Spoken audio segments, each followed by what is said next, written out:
ಶಿವಮೊಗ್ಗದಲ್ಲಿ ನಾಳೆ ಬೃಹತ್ ಪ್ರತಿಭಟನಾ ಮೆರವಣಿಗೆ. ಹೈಕೋರ್ಟ್ ಸಂಚಾರಿ ಪೀಠಕ್ಕೆ ಹೆಚ್ಚಿದ ಒತ್ತಾಯ. ಪ್ರಿಯ ವೀಕ್ಷಕರೇ, ನೀವು ಇನ್ನೂ ನಮ್ಮ Insight News 14 YouTube channel subscribe ಮಾಡಿಲ್ಲವೆಂದರೆ ಕೂಡಲೇ ಸಬ್ಸ್ಕ್ರೈಬ್ ಮಾಡಿಕೊಳ್ಳಿ. ಶಿವಮೊಗ್ಗ, ಮಲೆನಾಡಿನ ಹೆಬ್ಬಾಗಿಲು ಶಿವಮೊಗ್ಗ ಜಿಲ್ಲೆಯಲ್ಲಿ ಈಗ ಹೈಕೋರ್ಟ್ ಸಂಚಾರಿ ಪೀಠದ ಸರ್ಕಿಟ್ ಬೆಂಚ್ ಕೂಗು ತೀವ್ರಗೊಂಡಿದೆ. ಶಿವಮೊಗ್ಗಕ್ಕೆ ಹೈಕೋರ್ಟ್ ಪೀಠ ಮಂಜೂರು ಮಾಡಬೇಕೆಂದು ಆಗ್ರಹಿಸಿ ನಾಳೆ ಅಂದರೆ ಮೇ 30ರಂದು ನಗರದಲ್ಲಿ ಬೃಹತ್ ಪ್ರತಿಭಟನಾ ಮೆರವಣಿಗೆಯನ್ನು ಹಮ್ಮಿಕೊಳ್ಳಲಾಗಿದೆ.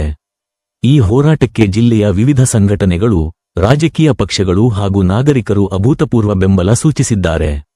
ಮಂಗಳೂರು ಪೀಠದ ಪ್ರಸ್ತಾಪಕ್ಕೆ ತೀವ್ರ ವಿರೋಧ.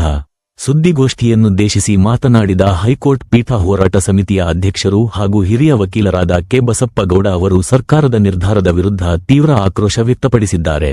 ಶಿವಮೊಗ್ಗ, ಚಿಕ್ಕಮಗಳೂರು, ದಾವಣಗೆರೆ ಮತ್ತು ಚಿತ್ರದುರ್ಗ ಜಿಲ್ಲೆಗಳ ಜನರಿಗೆ ಅನುಕೂಲವಾಗುವಂತೆ ಶಿವಮೊಗ್ಗದಲ್ಲೇ ಹೈಕೋರ್ಟ್ ಪೀಠ ಸ್ಥಾಪನೆಯಾಗಬೇಕು.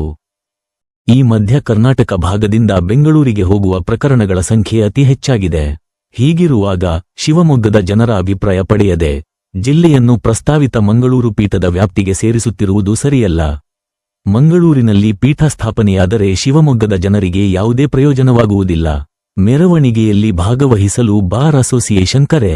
ನಾಳೆ ನಡೆಯಲಿರುವ ಈ ಬೃಹತ್ ಜಾಥಾ ನಗರದ ಪ್ರಮುಖ ರಸ್ತೆಗಳ ಮೂಲಕ ಹಾದು ಹೋಗಲಿದ್ದು, ಶಿವಮೊಗ್ಗ ಜಿಲ್ಲೆಯ ಸರ್ವ ಜನತೆಯು ಪಕ್ಷಾತೀತವಾಗಿ, ಜಾತ್ಯತೀತವಾಗಿ ಭಾಗವಹಿಸಬೇಕು ಎಂದು ಶಿವಮೊಗ್ಗ ವಕೀಲರ ಸಂಘದ ಬಾರ್ ಅಸೋಸಿಯೇಷನ್ ಅಧ್ಯಕ್ಷರಾದ ಜಿ.ಆರ್. ರಾಘವೇಂದ್ರ ಸ್ವಾಮಿ ಅವರು ಪ್ರಕಟಣೆಯಲ್ಲಿ ವಿನಂತಿಸಿಕೊಂಡಿದ್ದಾರೆ.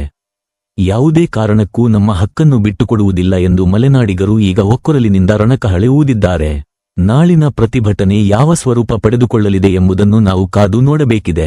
ಮುಂದಿನ ಅಪ್ಡೇಟ್ಸ್ಗಾಗಿ ನೋಡ್ತಾ ಇರಿ ಇನ್ಸೈಟ್ ನ್ಯೂಸ್ 14.